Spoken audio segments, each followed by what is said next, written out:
नमस्ते दोस्तों, स्वागत है आपका इस YouTube चैनल में। आज हम आपके लिए लेकर आए हैं एंथ्रोपोलॉजी मतलब मानव विज्ञान। मानव विज्ञान के अंतर्गत आज हम लोग पढ़ेंगे लेमार्कवाद,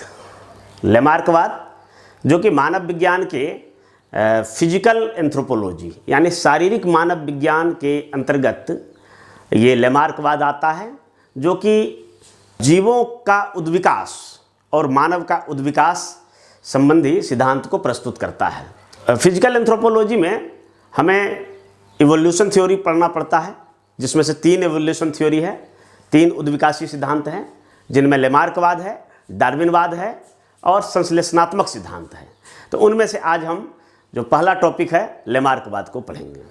तो लेमार्कवाद क्या है, इसको समझने की ज़रूरत है। लेमार्कवाद, सबसे पहले यह हम जानेंगे कि लेमार्कवाद जीवों के जो जैव रचना है, इस संसार, इस पृथ्वी पर जो जीवन की विविधता हमें दिखाई पड़ती है, तो उसका सर्वप्रथम वैज्ञानिक दृष्टिकोण से समझने का प्रयास लेमार्क ने ही किया था। जेवी लेमार्क ने अपने अध्ययन और अनुभवों तथा प्रयोगों प्रेक्षणों के आधार पर एक पुस्तक लिखा, जिसका नाम था फिलोसफिक जूलॉजिक।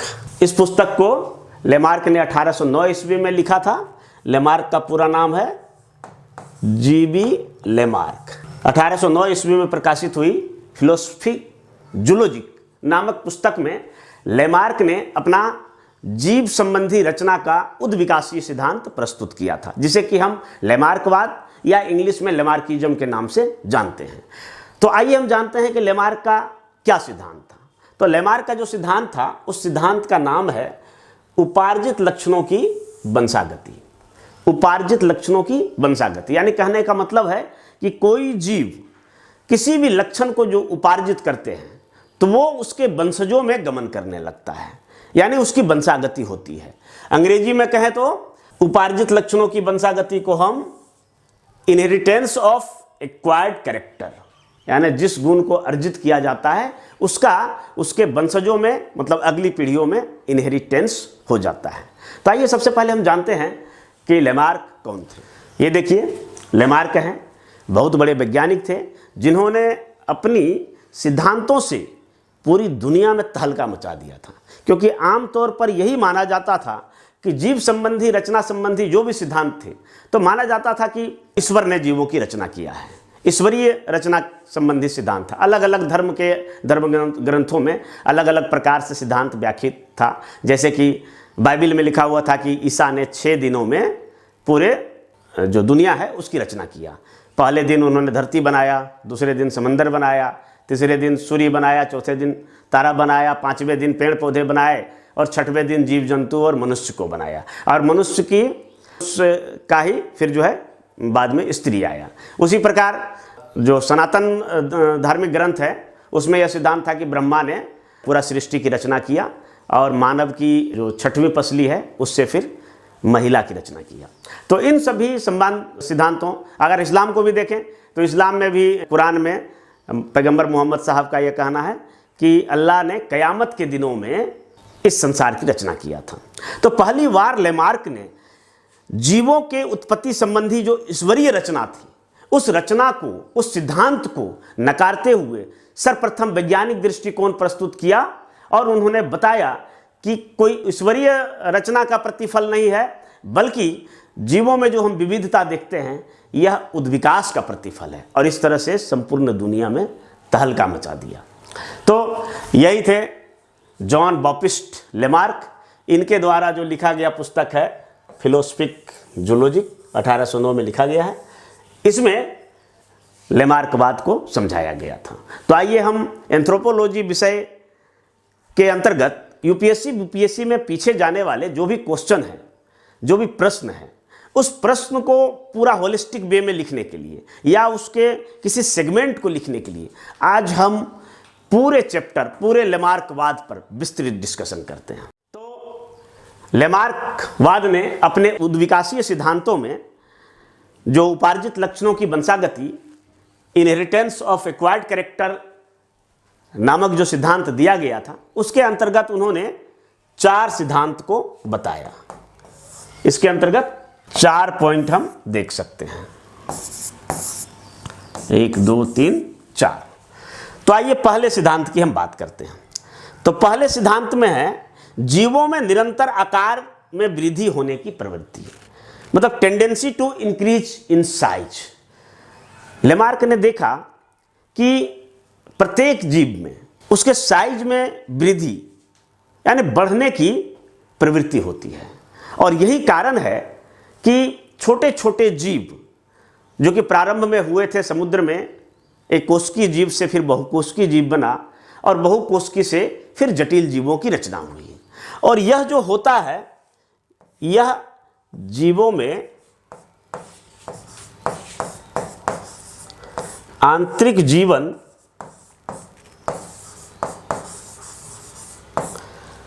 निरंतर आकार में वृद्धि होने की जो प्रवृत्ति होती है, वो जीवों में आंतरिक जीवन शक्ति के कारण होती है। क्योंकि जीवों में कई प्रकार की आकस्मिकता के कारण नए अंगों का आविर्भाव की जरूरत पड़ती है, और इस कारण से वो नए अंग का अपने अंदर उपार्जित करती है, अर्जित करती है, और अंगों की क्षमता के अनुसार से उसमें फिर वृद्धि करती है। ये उसके आंतरिक जीवन शक्ति के कारण होता है। तो लेमार्क का पहला सिद्धांत जो था वो था निरंतर आकार में, जीवों के निरंतर आकार में वृद्धि होने की प्रवृत्ति। अब दूसरे सिद्धांत को देखिए। तो दूसरे सिद्धांत में देखिए तो वातावरण से समायोजन के लिए जीवों पर पड़ता दबाव। हम जानते हैं कि ये पृथ्वी पर जो वातावरण है, जो क्लाइमेट है, वो हमेशा एक जैसा नहीं रहता है, इसमें परिवर्तन होता रहता है। और वातावरण में जो परिवर्तन होता है, तो उस वातावरण में परिवर्तन के कारण जो उस वातावरण में रहने वाले जीव जंतु हैं, तो उसको नए अंगों की आवश्यकता पड़ती है, और नए अंगों की आवश्यकता के कारण उसमें उस जीव में जो नए जीव आए, पुराने के पीढ़ी से थोड़ा थोड़ा अंतर हो जाता है, और इस कारण से आने वाली लगभग 50-100 पीढ़ियों के बाद वह जीव एक अलग स्वरूप में दिखाई पड़ता है। वातावरण में जो परिवर्तन होता है, तो वातावरण में परिवर्तन उसके वायुमंडल, वहाँ की वर्षा, वहाँ की तापमान, वहाँ की आबोहवा, वहाँ की रहने वाली जो पारिस्थितिकी सिस्टम है, उसमें जो भी बदलाव होता है, इस अनुसार से जीवों में एक नए अंगों की आवश्यकता पड़ती है, और कुछ पुराने अंग उसके अनुपयोगी हो जाते हैं। और इस कारण से जीवों में जो टेंडेंसी विकसित होती है, तो वो नए स्वरूप में वातावरण से समायोजन के लिए, वातावरण से अनुकूलन स्थापित करने के लिए उस प्रकार के अपने शरीर के अंदर उसे परिवर्तन लाना होता है। और यही कारण है कि इस परिवर्तन को अगर हम लंबे समय में देखें, तो पुराने जो उसके पीढ़ी है और नए पीढ़ियों में अंतर आ जाता है। अब तीसरे सिद्धांत की बात करें, तो तीसरा सिद्धांत जो लेमार्क का है, वो है अंगों की उपयोगिता तथा अनुपयोगिता का प्रभाव। यानी कहने का मतलब है कि वातावरण में जब परिवर्तन होता है, तो उस परिवर्तन के कारण जीवों में जो पहले से अंग मौजूद हैं, उनमें से कई अंग अनुपयोगी हो जाते हैं, और वातावरण में परिवर्तन के कारण नए वातावरण से समायोजन स्थापित करने के लिए जीवों को कई नए अंगों की आविर्भाव, मतलब अपने अंदर अर्जित करने की आवश्यकता पड़ जाती है। और यही कारण है कि कुछ अंग उपयोगी हो जाते हैं और कुछ अंग अनुपयोगी हो जाते हैं।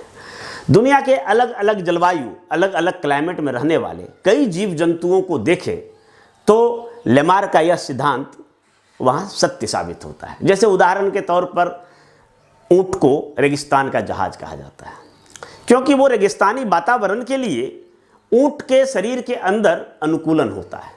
वो अनुकूलन क्या होता है? वो एक बार में 40 लीटर पानी पी सकता है, उसका खुर उस प्रकार से रहता है कि बालुई जमीन में चल सकता है, उसके कुबड़ में चर्बी रहता है जो आपातकाल में उसे भोजन की कमी से बचाता है, उसकी चमड़ी मोटी होती है। इस कारण से उसे रेगिस्तान का जहाज कहा जाता है, क्योंकि रेगिस्तानी वातावरण से अनुकूलन स्थापित करने के लिए उसके शरीर में उस प्रकार के सिस्टम उन्होंने पहले से विकसित कर रखा है। अगर हम रेगिस्तानी वनस्पतियों को भी देखें, तो उसमें भी उसी प्रकार का अनुकूलन होगा जो रेगिस्तानी वातावरण से समायोजन कर सके। जैसे नागफनी वगैरह में देखेंगे तो पत्ती नहीं होता है, तना होता है, और वो भी बैक्सी होती है, जड़ें काफ़ी गहरी तक होती है। तो इस कारण से अगर हम कोल्ड वातावरण में, जैसे पोलर जोन में अगर चले जाएं, तो ठंडे वातावरण से अनुकूलन स्थापित करने के लिए पोलर बियर, सील, बालरस जैसे मछलियों में भी कई प्रकार के अनुकूलन होता है। जैसे उसमें काफ़ी फैट होता है, और ये कोल्ड ब्लडेड एनिमल्स होते हैं जो कि वातावरण का तापमान गिरने के बाद वो अपना शरीर का तापमान, अपने जो ब्लड का तापमान है वो गिरा लेता है। वहाँ की जो कोनिफेरस प्लांट होता है उसके अंतर्गत भी देखा जाता है कि ठंडे के दिनों में अपनी पत्तियाँ वो गिरा लेते हैं। तो जो लेमार का जो सिद्धांत है, वातावरण से समायोजन के लिए जीवों पर पड़ता दबाव और उस कारण से कुछ अंग अनुपयोगी हो जाते हैं, कुछ अंग का उपयोग बढ़ जाता है और कुछ नए अंगों का आविष्कार करना पड़ता है। तो इसको हम चित्र के माध्यम से एक समझेंगे, जिसे कि लेमार्क ने बड़े अच्छे तरीके से समझाया था। ये देखिए लेमार्क का जिराफ का सिद्धांत है। इसमें उन्होंने दिखाया कि पहले जिराफ और जेब्रा दोनों एक ही प्रजाति के थे, दोनों छोटी गर्दन वाले और छोटी टांग वाले थे। वातावरण में परिवर्तन हुआ, तो वातावरण में परिवर्तन के कारण इस धरती से अचानक पेड़ पौधे लुप्त हो गए। पेड़ पौधे लुप्त हो जाने के कारण लंबे लंबे पेड़ हुए और जो झाड़ियाँ थी छोटे छोटे वो लुप्त हो गए। तो या तो फिर इस प्रकार से इसे समझ सकते हैं कि जब जिराफ की संख्या, जेब्रा की संख्या बढ़ गई तो उन्होंने नीचे की सारी पत्तियों को खा लिया, और खा लेने के बाद जब नीचे वृक्षों में पत्तियाँ खत्म हो गई, घास खत्म हो गए, तो उनमें से कुछ अपनी लगातार वृक्ष की ऊंची पत्तियों तक पहुंचने के लिए ये टांगे, जो अगली टांगे हैं, और गर्दन को लगातार ऊपर की ओर खींचता रहा। और कई पीढ़ियों के बाद लगातार इस प्रयास का प्रतिफल हुआ कि जिराफ की जो अगली टांग है और गर्दन वो उत्तरोत्तर लंबा होता चला गया। यही कारण है कि आज हम जिराफ की गर्दन को लंबा देखते हैं, जबकि जो जिराफ इस वातावरण से, जो वातावरण में परिवर्तन हुआ, यानी निचली पेड़ की पत्तियां समाप्त हो गई और ऊपर की पत्तियों तक वो नहीं पहुंच पाए, अपनी पहुंच नहीं बना पाए, मतलब कि अपने शरीर में उस प्रकार का अनुकूलन या समायोजन नहीं कर पाए, वो फिर इस धरती से समाप्त हो गए, विलुप्त हो गए। तो इसको लेमार्क साहब ने समझाया है कि किस प्रकार से वातावरण में जो परिवर्तन होता है उसका जीवों पर दबाव पड़ता है, और उस कारण कुछ अंगों की उपयोगिता बढ़ जाती है और कुछ अंगों की उपयोगिता घट जाती है। इसे हम मानव शरीर के भी अंगों में हम देख सकते हैं, जिसे कि आगे की स्लाइड में हम समझाएंगे। पहले फिलहाल हम चलते हैं वापस लेमार्क का चौथा सिद्धांत। तो चौथा सिद्धांत है उपार्जित लक्षणों की वंशागति, इनहेरिटेंस ऑफ एक्वायर्ड कैरेक्टर। ये जो लेमार्क का जो मूल सिद्धांत है, उपार्जित लक्षणों की वंशागति, इसे ही हम चौथे सिद्धांत के रूप में रखते हैं, क्योंकि ये जो चौथा जो सिद्धांत है, उपार्जित लक्षणों की वंशागति, यह तीनों सिद्धांत का प्रतिफल है। तीनों सिद्धांत का प्रतिफल है। कैसे? तो इस तरह से समझिए कि जीवों में निरंतर आकार में वृद्धि की प्रवृत्ति होती है, और इस प्रवृत्ति, यह जो प्रवृत्ति होता है, यह इसके आंतरिक जीवन शक्ति के कारण होता है। और आंतरिक जीवन शक्ति के कारण जीवों के आकार में वृद्धि होने की जो प्रवृत्ति होती है, उस कारण जब वातावरण में परिवर्तन होता है, तो वातावरण में परिवर्तन होने के कारण वातावरण के अनुरूप वो अपने अंगों की जो इफेक्टनेस है, यानी अंगों का जो उपयोगिता है, कुछ अंगों का, उसको बढ़ाता है और कुछ को घटाता है। और जिस अंग का उपयोगिता घट जाता है वो समाप्त हो जाता है, और जिस अंग की उपयोगिता बढ़ जाती है वो अंग अधिक सुस्पष्ट, अधिक इफेक्टिव और अधिक परिवर्धित रूप में नजर आने लगता है। जैसे कि हम इस उदाहरण को ऐसे भी समझ सकते हैं कि मनुष्य के, पहले मानते हैं कि मनुष्य बंदर था तो पूंछ था, तो पूंछ धीरे धीरे मनुष्य सीधा खड़ा चलने के कारण पूंछ की उपयोगिता घट गई, क्योंकि बंदर जो थे वो शाखाजीवी प्राणी थे और वो शाखाओं पर रहते थे, और इस कारण से पूंछ शाखा को पकड़ने के काम में आता था और कई प्रकार के काम था। और जब मनुष्य दो पैरों पर खड़ा हो गया तो पूंछ की उपयोगिता समाप्त हो गई और इस कारण धीरे धीरे पूंछ समाप्त हो गया, जिसको आज भी अवशेष के रूप में हम देख सकते हैं। इसी प्रकार कान हमारे अवशेषी अंग है। हमारे शरीर के अंदर, पेट के अंदर जो अपेंडिक्स होता है वो अवशेषी अंग है। आँख के पास जो एक यहाँ पे जो थोड़ा सा होता है तो वो निकोटिन मेम्ब्रेन जो कि मेढक में पाया जाता है, खास करके जलचर प्राणियों में। और जलचर प्राणियों में यह इसलिए होता है कि पानी में वो उसके दो पलक होते हैं, एक बाहरी पलक जिससे आंख बंद किया जाता है और भीतरी पलक जो कि ट्रांसपेरेंट होता है, पानी के अंदर पलक बंद करके भी वो देख सकता है। तो उसका अवशेष आज भी हम मानव के आंखों में देख सकते हैं। इसके अलावा कई प्रकार के अवशेष हैं।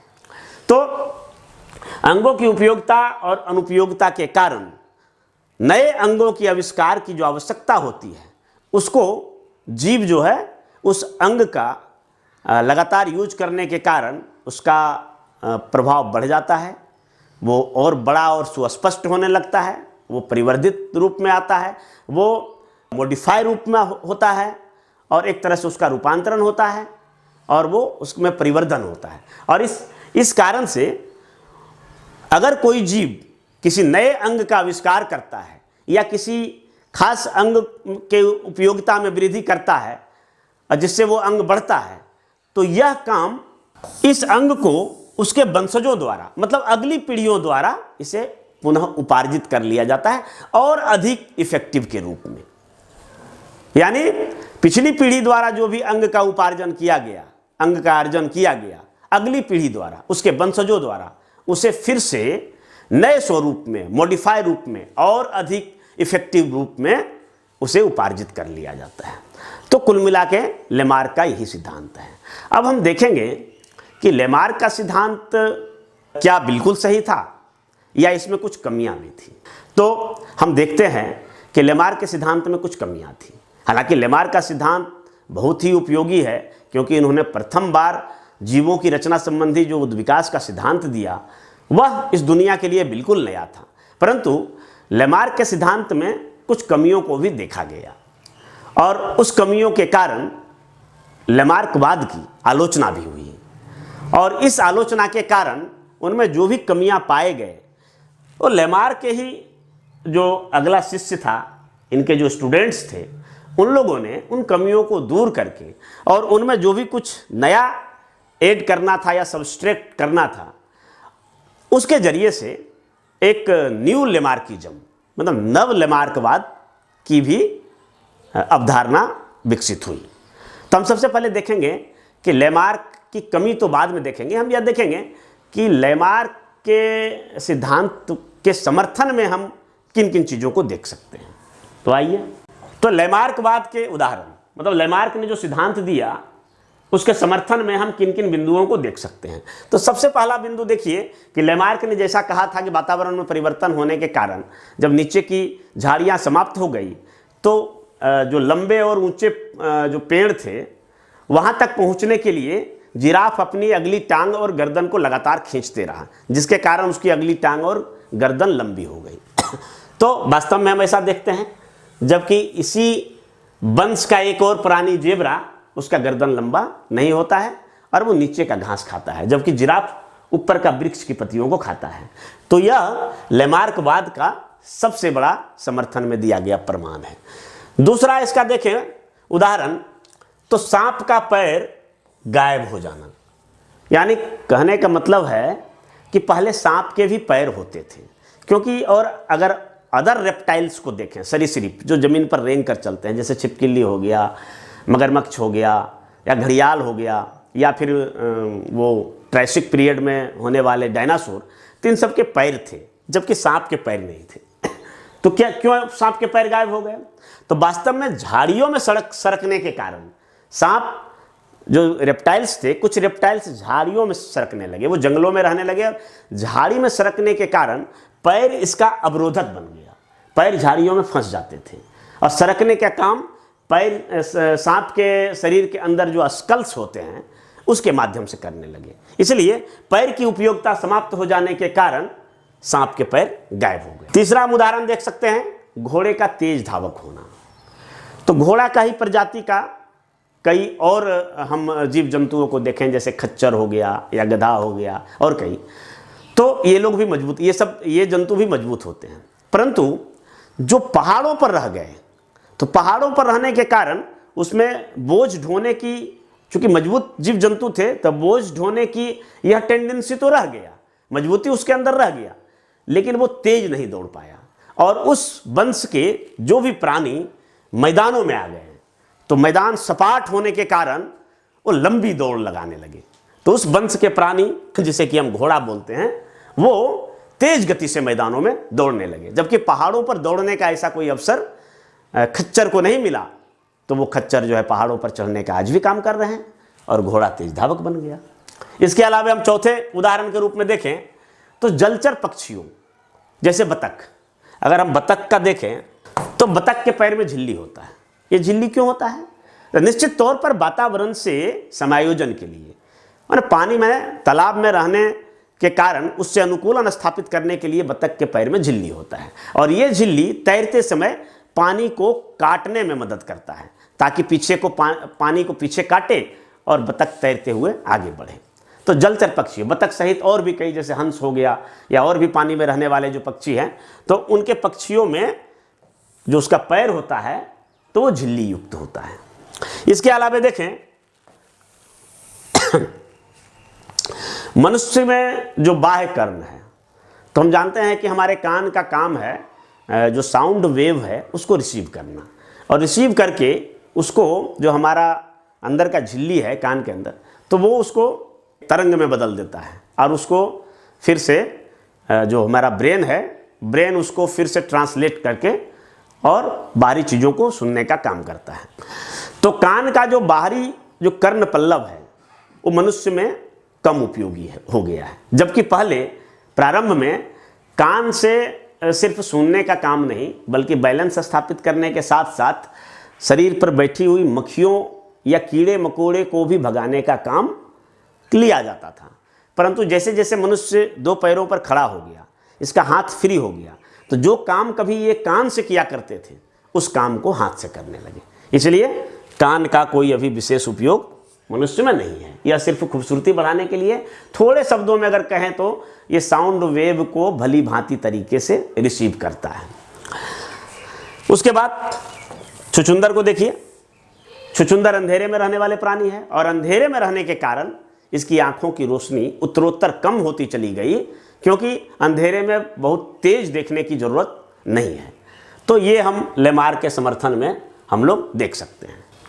लेमार्कवाद का अगर मूल्यांकन करेंगे तो सबसे पहले हम इसके समर्थन में देखते हैं कि लेमार्कवाद के बाद में जो इनके स्टूडेंट थे, जो लेमार्क के बाद जो वैज्ञानिक आए, तो उन्होंने लेमार्कवाद को वैज्ञानिकता और तर्क की कसौटी पर कसा, और उससे जो निकला और उसके फलस्वरूप नव लेमार्कवाद की स्थापना करने में इन लोगों ने सहयोग दिया। तो सबसे पहला प्रयोग हम देखते हैं समनर का। समनर ने क्या किया कि चूहे को दो प्रकार के वातावरण में रखा, एक ठंडे वातावरण में और एक गर्म वातावरण में। तो यह देखा कि जो गर्म वातावरण में चूहे थे तो उसका कर्ण पल्लव काफ़ी विकसित हो गया, उसकी आंखें विकसित हो गई, और उसकी जो क्रियाशीलता थी वो काफ़ी अधिक थी, जबकि ठंड वातावरण में इस प्रकार के नहीं देखा गया। दूसरा हम प्रयोग देखेंगे मैकडूगल और पेवलोव का। इन्होंने यह दिखाया कि किसी अगर जीव जंतु को हम कोई चीज़ सिखाते हैं, कोई ट्रेनिंग देते हैं, तो उसके यह ट्रेनिंग या इस प्रकार का जो हैबिट होता है, नेचर होता है, वो अगली पीढ़ियों में गमन करता है या नहीं।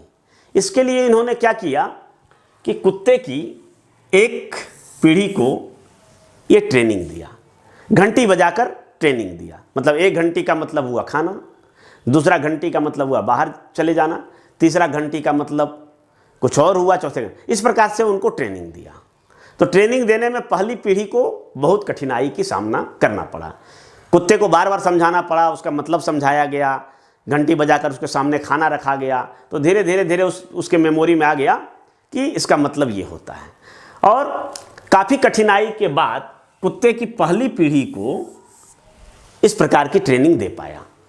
जब दूसरी पीढ़ी को इस प्रकार की ट्रेनिंग दिया गया इसी कुत्ते के बच्चे को, तो ट्रेनिंग का मतलब कम ट्रेनिंग की ज़रूरत हुई, उसको उतना ज़्यादा ट्रेन नहीं करना पड़ा। और इसी प्रकार जब तीसरी पीढ़ी में यानी कुत्ते के बच्चे में जब इस टेंडेंसी को विकसित किया गया और ट्रेनिंग देने का काम शुरू किया गया, तो बहुत कम समय में ही यानी जो पहली पीढ़ी के कुत्ते थे उससे आधा समय में वो सीख गया। और इसी तरह से अगली पीढ़ियों में जैसे जैसे अगली पीढ़ियों में जाता चला गया, तो कुत्ते को प्रशिक्षण की कम ज़रूरत रहती चली गई। तो इस तरह से डूगल और पेवलोव ने लेमार्कवाद के समर्थन में अपने प्रयोग को किया। इसके अलावा हम समर्थन की बात करें तो वातावरण में परिवर्तन से जो समायोजन के लिए जीवों पर जो दबाव पड़ता है, इसके संदर्भ में भी हम कह सकते हैं कि लेमार्कवाद का कथन काफ़ी सही है। क्योंकि जैसा कि हम जानते हैं, अगर मानव की उत्पत्ति की बात करें तो मानव की उत्पत्ति कपी से हुआ है, एप से हुआ है, नर वानर समूह से। तो सबसे पहले ये जो ड्रायोपिथिकस है, ड्रायोपिथिकस पेड़ पर रहता था, अचानक वातावरण में परिवर्तन हुआ, अब पेड़ पौधे लुप्त हो गया। लुप्त हो जाने के कारण जो रामापिथिकस है, तो इसको वातावरण से समायोजन के लिए इसको सवाना के घास मैदानों में उतरना पड़ा। और सवाना के घास मैदान में इन्हें नई चुनौतियों का सामना करना पड़ा, नए वातावरण में आए, पेड़ जैसी बात नहीं रह गई।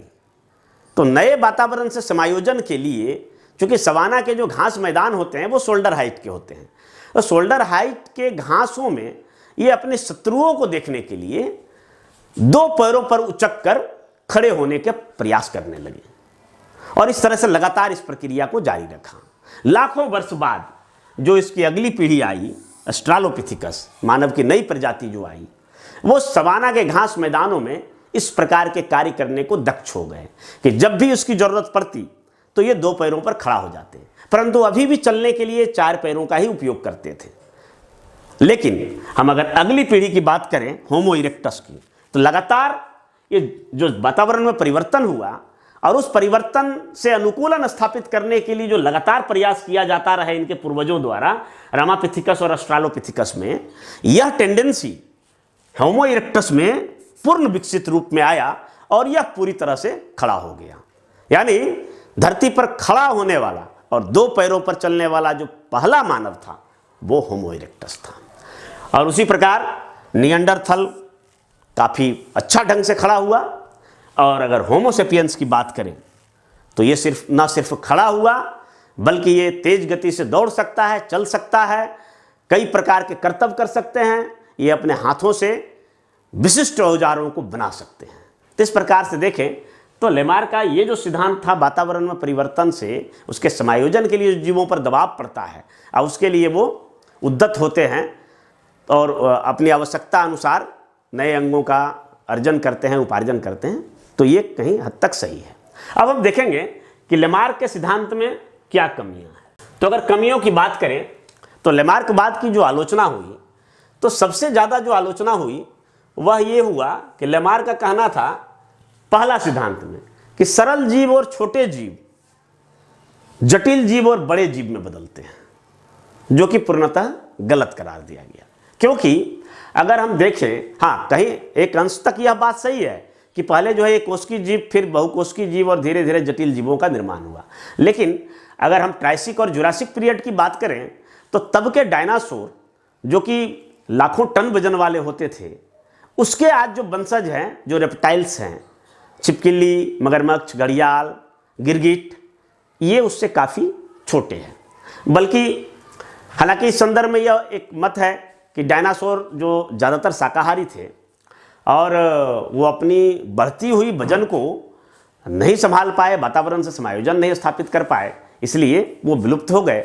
जबकि उन्हीं की जो छोटे जीव जंतु वाली जो प्रजाति थे, जो कि आराम से बिल में घुस गए या जंगलों में छिप गए, तो वे सब आज बचे हुए हैं। उसके बाद लेमार्क का जो तीसरा सिद्धांत था, अंगों का उपयोग और अनुपयोग, कि जिस अंगों का उपयोग अधिक होता है वो अंग अधिक स्पष्ट और परिवर्धित और बड़े स्वरूप में नजर आता है, अधिक प्रभावी स्वरूप में नजर आता है। जबकि जिस अंग का हम प्रयोग कम करते हैं तो उसका धीरे धीरे वो विलुप्त हो जाता है या उसका प्रभाव कम जाता है। इसको जिराफ के माध्यम से लेमार्क ने समझाया भी था और इसे साबित भी किया था, परंतु यह सिद्धांत सभी जीवों पर लागू नहीं होता है। जैसे उदाहरण की बात करें तो मनुष्य की आंखें, हम मनुष्य की आंख को ले सकते हैं। आंख में क्या है, तो हम मानते हैं कि मनुष्य की आंखों का पहले उपयोग कम होता था। मनुष्य पहले शरीर से ज़्यादा उपयोग करते थे, आंखों का उपयोग कम करते थे, परंतु जैसे जैसे मानव सभ्यता का विकास हुआ आंखों का उपयोग बढ़ता गया और पढ़ने लिखने, चूँकि जो पढ़ाई लिखाई या शिक्षा का जो आविष्कार हुआ उस कार्य में या सूक्ष्म मशीनों का या महीन काम करने में मनुष्य के आंखों का लगातार उपयोग बढ़ता गया। परंतु हम देखते हैं क्या कि लगातार आंखों का उपयोग बढ़ते जाने से आंखों को और अधिक क्षमतावान होना चाहिए और अधिक समृद्ध होना चाहिए और परिवर्धित स्वरूप में होना चाहिए, परंतु हमारी आंखें पहले की अपेक्षा धीरे धीरे कमज़ोर होती गई। जो हमारे पूर्वज थे उनकी अपेक्षा हमारी आंखें धीरे धीरे कमज़ोर हो गई। तो यहाँ लेमार्क का सिद्धांत फेल हो जाता है। ठीक है। इसके अलावे अगर ये कहा जाए कि आंतरिक जीवन शक्ति के कारण मनुष्य जीवों नए अंगों का आविष्कार करते हैं और जैसा सोचता है, तो यह भी बात है पक्षियों की भांति उड़ने की लालसा मनुष्य की आदिम युग से रही है।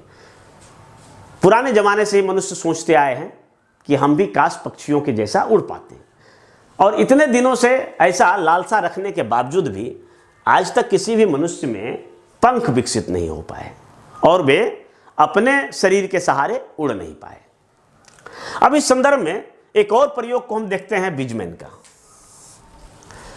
बिजमैन ने देखा कि आखिर क्यों ऐसा होता है, लेमार्क का सिद्धांत कहीं पास कहीं फेल क्यों होता है।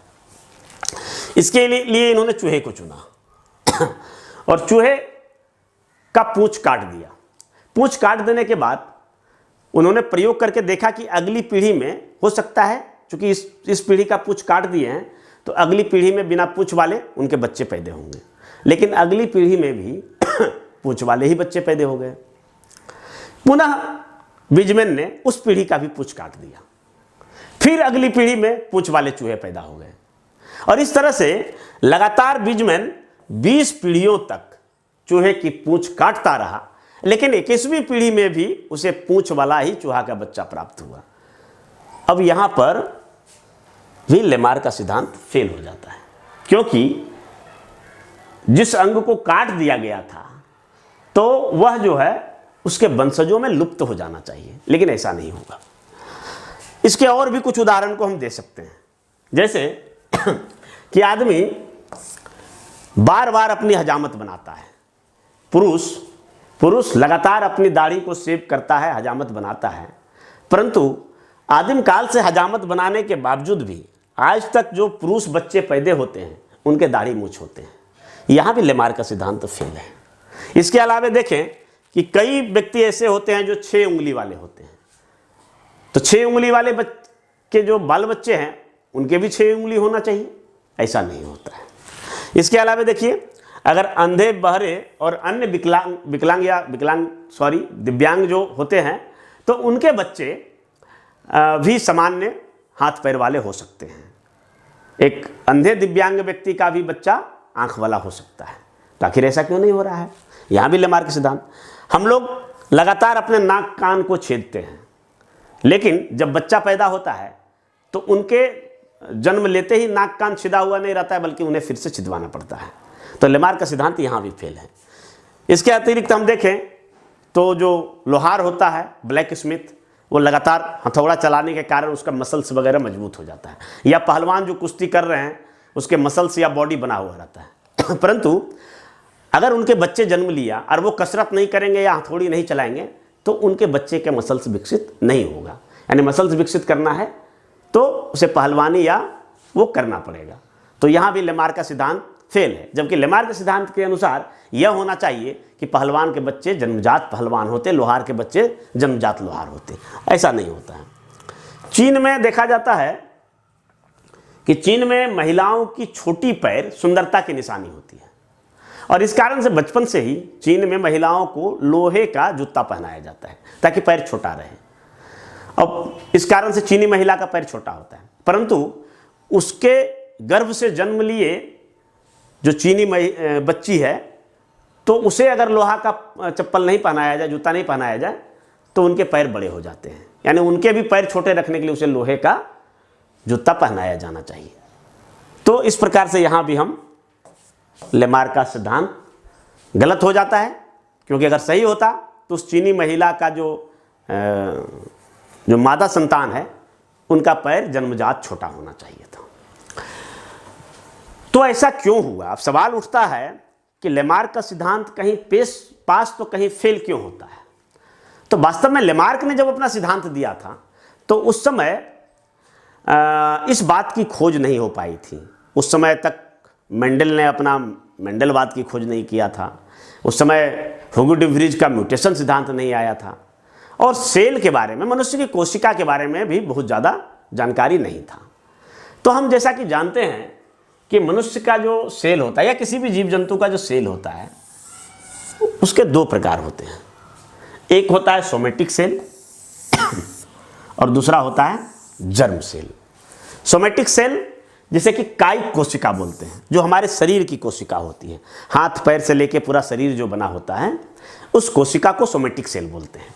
और जर्म सेल यानी जनन कोशिका, जनन कोशिका हमारे जननांगों में होते हैं। यानी स्पष्ट तौर पर कहें तो महिलाओं के ओवरी में और पुरुष के स्पर्म में।